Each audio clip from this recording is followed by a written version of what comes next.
Kato is a restaurant that lies at the intersection of the region that we're in, Los Angeles, and some of the immigrant communities like in the San Gabriel Valley where I grew up. Currently in this space, we do a tasting menu, one at the bar, one in the dining room, and the one in the dining room focuses on seasonal changes in our interests and techniques, and it's a more up-to-date snapshot of what we're doing and what's available at any given time. So these are aged lamb saddles from Anderson Ranch in the Willamette Valley. They're grass-fed, grass-finished. It's for the lamb dish, but it's one of my favorite products. We basically keep the fat cap on and it creates like a really nice flavor. I think for Chinese diners, like fat is such a huge part of eating lamb that it'd be a shame if we just took it off. So he's gonna seam it out from the bone and then finish it over the hearth. Lamb and cumin is such like a Silk Road Northern Chinese type dish that we wanted to show like the diversity and flavors of that part of the world. The lamb course is based off the sensation of cumin lamb and sharing a cumin lamb skewer with your friends. So we wanted to do like a large set of it where it felt like the table's super crowded and you're sharing it with loved ones. Yeah, so the top is crunchy because of how they rendered it, but the inside's like perfect. And then he'll brush it with that smoky fish soy that we made, and then he'll dust it with our version of like a cumin spice blend. Right now we're serving it with Zuckerman asparagus from the Sacramento Delta and other parts of the lambs. I think for guests, I would want them to feel some sense of nostalgia regardless of what background they come from, you know? Giving someone the ratatouille moment is like obviously great, but you just want people happy. Ratatouille moment is like when someone eats something, they're like, whoa, like that's my childhood, you know?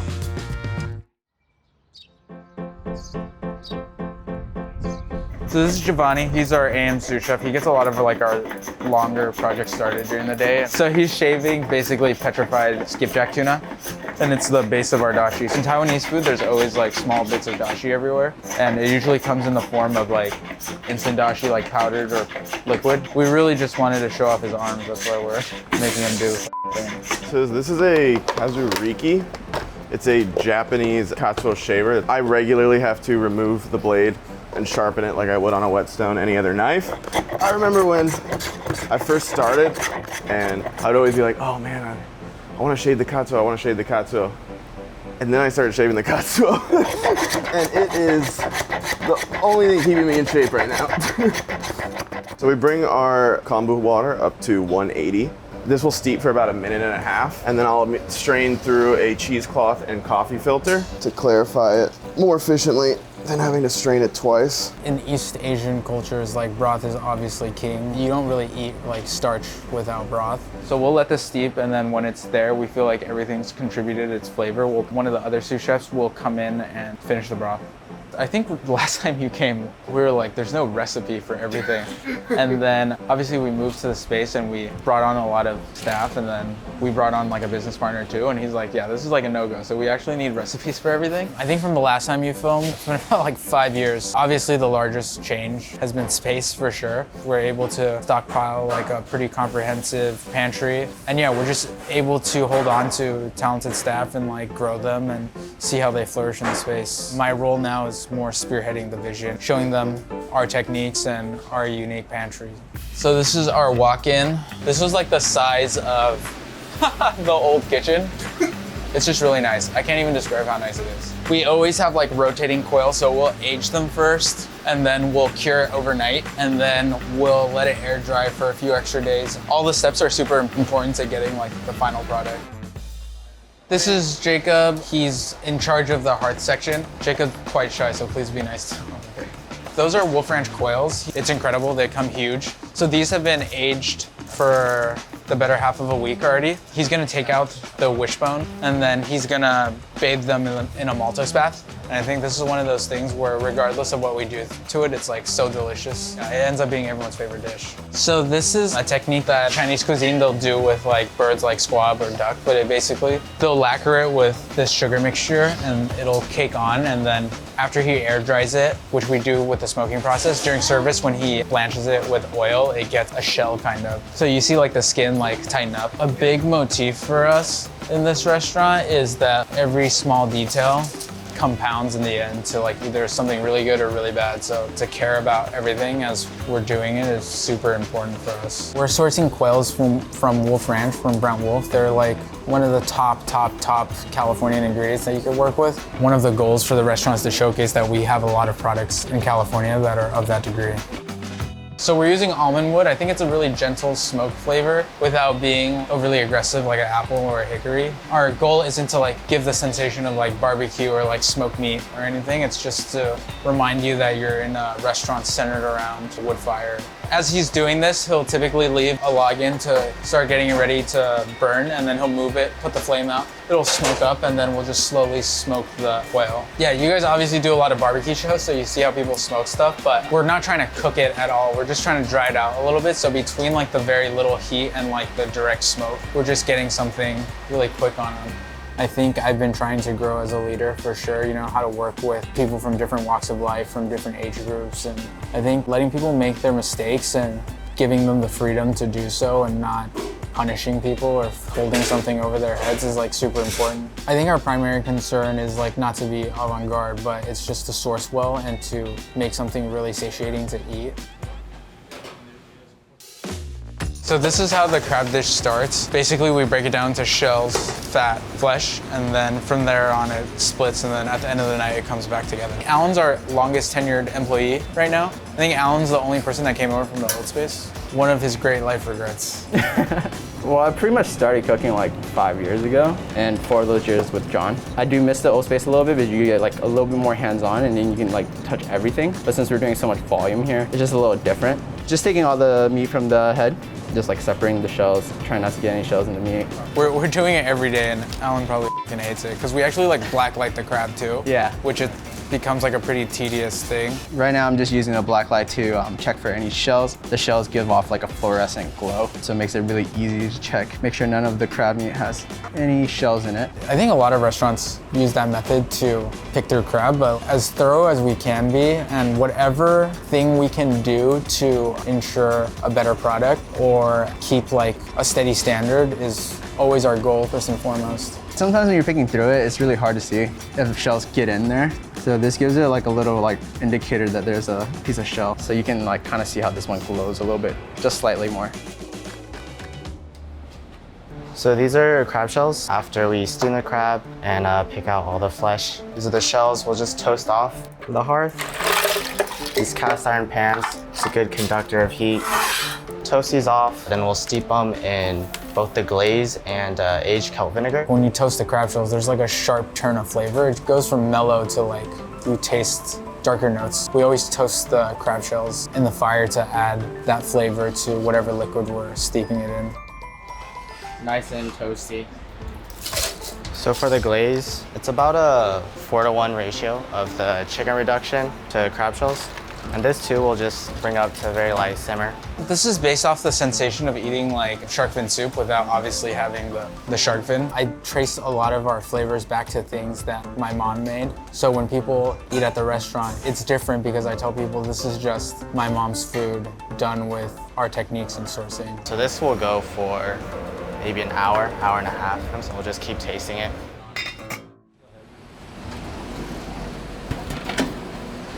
This is sablefish. It's dry aged for about 2 weeks. Comes from California coast. We specifically source sablefish from Northern California because the cold waters are conducive to like fattier flesh. We also start with sablefish that are roughly 6 pounds, and they end up post-age about 5. But you'll notice like the fat's like weeping on his hands, which, yeah, it tastes great after it's been grilled. I'm just getting a clean cut, and then this will get portioned, and we'll try to portion the sides to match each other. We're actually going to take the skin off for this preparation, so it's like really important that we develop a crust over it. So between the sugar and the marinade and how much like fat's concentrated in the fish, we get like a really pleasant texture. This is definitely one of like the centerpieces of our sourcing program. So this is the sablefish I just filleted. We're just checking for any leftover skin or any leftover fin meat. So sometimes along the side down here, we'll get, this is the muscle from the fin.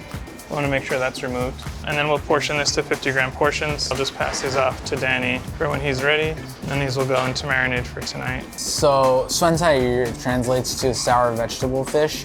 It's a Chinese dish, like you see a lot in Sichuanese cuisine. It's basically like a sour broth acidulated with like sour cabbage and sour Chinese mustard. You see a lot of specialty shops in China that are like chains that just do that dish. It's slowly starting to catch on in the States, and I think in like a year or two, you're gonna see like a huge boom of it. So 1 o'clock right now, they're just gonna break down the entire kitchen. This is like a little crossover between some of the AM and later AM teams, but right now they're just gonna reset some of the work that's been done. These are all of our tasters for today. It's 3:30. We start service at 5, but we have a bunch of meetings preceding that, so we'll taste it now just to get an accurate read of how tonight's gonna go, and then if we need to adjust anything, like now's a good time. Everyone's gonna put a component of each dish on a spoon on a tray, and we'll run through those, make sure seasoning's right, texture's right, no surprises. Better we figure out now than like mid-service, you know? We used to do the full dishes, which was better for all the managers to try, but it ends up being a kind of like waste of food when you see all of it at the end, so. So this is the custard that we did earlier. It's still missing a lot of stuff right now, but like the base components are in it. So the crab glaze, the crab vinegar, and then the crab fat custard. This is the quail. This is a jus we make with all the leftover crowns. Yeah, so that one's a miss. We have to fix that one for sure. The puree definitely was a little far off, so we'll have to fix that. Jacob, the maitake needs salt. You can put a few drops of shiro in too. The food is like so personal to me, and it's like so specific. It's not like you can be out and like, oh, I'll just have this dish because it doesn't exist. So I try to like guide most of it. Yeah, so a few minor adjustments for service, but we're looking pretty good. Nothing like, no huge projects to take on at this point in time, which sometimes it does happen, unfortunately, but I think we're pretty good for service today. So we're about 45 minutes to service, so we're gonna change out, get the kitchen ready for show ready, and then get back for a full staff lineup. Okay, good afternoon. Good afternoon. Dietary restrictions today, 1-0 raw, protein or lamb. We have subs for them. No restrictions at the bar, no restrictions for snacks. Okay, have a good service. Yes.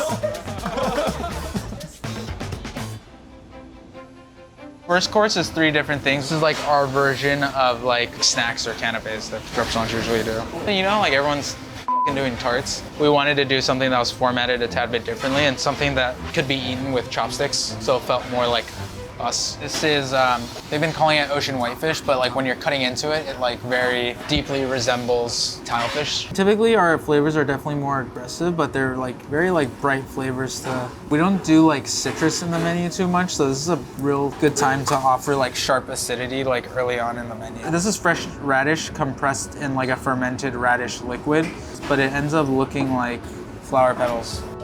With cheese garnishing, we wanted to do a dish based off sesame noodles in Taiwan, which is like super big. The big flavors are like horseradish, cucumber, and sesame. So we do a roasted sesame dressing. We actually bring in like a specific sesame paste from Taiwan for this. Fire 2 menu. Fire 2 menu. Fire 2 lamb. Our menu is 12 or 11 courses.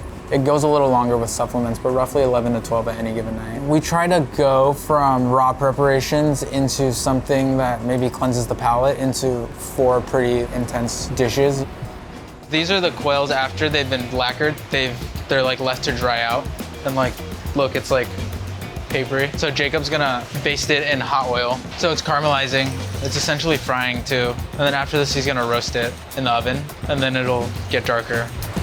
It doesn't like necessarily like peak at the end of meats and then end softly at dessert. I think there's like pits and peaks throughout, and it's built out that way. You have points of richness, points of acidity, parts with broth and warmth, parts with bread, parts with starches, parts with rice. So it's a little unlike the Western menu, but we try to have like that up and down.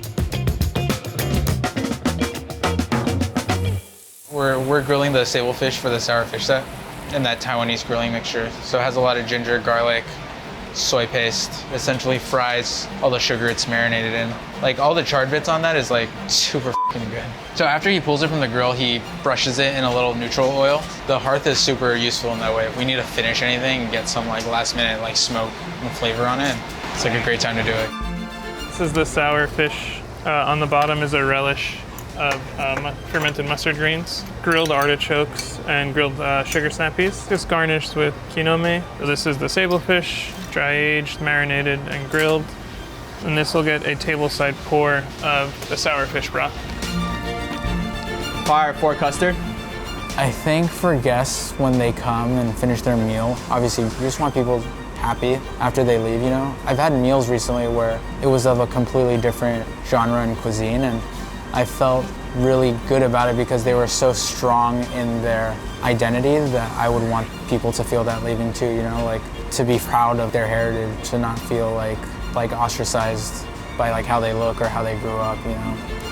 I think that's the beauty of fine dining right now. Like, you get a lot of different stories and visions and opinions and perspectives, and it's also varied. It's not so homogenous, you know?